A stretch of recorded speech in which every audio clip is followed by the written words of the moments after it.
Hello friend, Radhe Radhe. आज मैं बताऊंगी आपको एकादशी के महात्म के बारे में।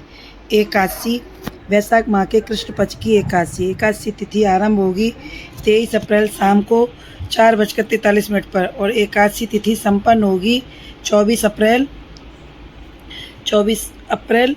को दोपहर 2:32 पर। भरुतनी एकादशी का व्रत 24 अप्रैल 2025 को किया जाएगा। पारण का शुभ मुहूर्त 25 अप्रैल को सुबह 5:46 से लेकर सुबह 8:23 तक रहेगा। बोलो एकादशी मैया की जय। एकादशी व्रत कथा। पाप मोचनी व्रत कथा इस प्रकार है। धार्मिक मान्यता के अनुसार पुरातन काल में चैत रथ नामक एक बहुत सुंदर वन था। इस जंगल में चमन्य ऋषि के पुत्र मेधावी ऋषि तपस्या करते थे। इसी वन में देवराज इंद्र गंधर्व कन्याओं अप्सराओं देवताओं के साथ विचरण करते थे। मेधावी ऋषि शिव भक्त थे, जबकि अप्सराएं कामदेव की अनुचरी थी। एक समय कामदेव मेधावी ऋषि तपस्या भंग करने के लिए मंजू घोषा नामक अप्सरा को भेजा।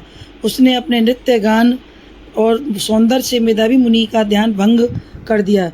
वहीं मुनि मेधावी भी मंजू घोषा पर मोहित हो गए। इसके बाद वही मुनि मंजू घोषा दोनों ने अनेक वर्षों तक साथ रहकर भोग विलास में लिप्त रहे। बहुत समय पश्चात एक दिन जब मंजू घोषा ने पुण्य स्वर्ग जाने के लिए अनुमति मांगी तो मेधावी ऋषि को अपनी भूल और तपस्या भंग होने का आत्मज्ञान हुआ। इसके बाद क्रोधित होकर उन्होंने मंजू घोषा को पिशाचिनी होने का श्राप दिया। इसके पश्चात अप्सरा ऋषि के पैरों में गिर पड़ी और श्राप से मुक्ति का उपाय पूछा। मंजू घोषा ने अनेक बार विनती करने पर मेधावी ऋषि से अपने पाप मोचनी एकादशी का व्रत करने का उपाय बताया और कहा, इस व्रत को करने से तुम्हारे समस्त पापों का नाश हो जाएगा और वह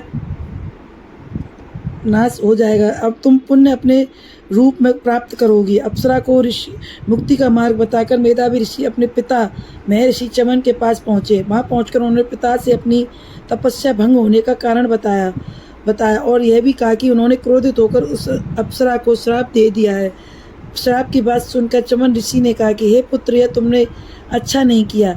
ऐसा करने से तुम्हें भी पाप कमाया है, इसलिए तुम भी पाप मोचनी एकादशी का व्रत करो।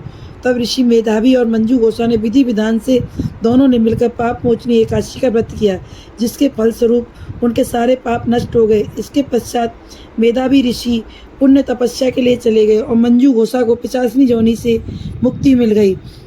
इस प्रकार पाप मोचनी एकादशी को जो भी व्रत कामना करते हैं और भक्ति पूर्वक इसका व्रत करते हैं, उसके समस्त पापों का नाश हो जाता है और जीवन में सुख सौभाग्य बना रहता है। बोलो एकादशी मैया की जय। एकादशी मैया का व्रत करने से सभी पापों का नष्ट होता है। इस प्रकार एकादशी का व्रत करना चाहिए।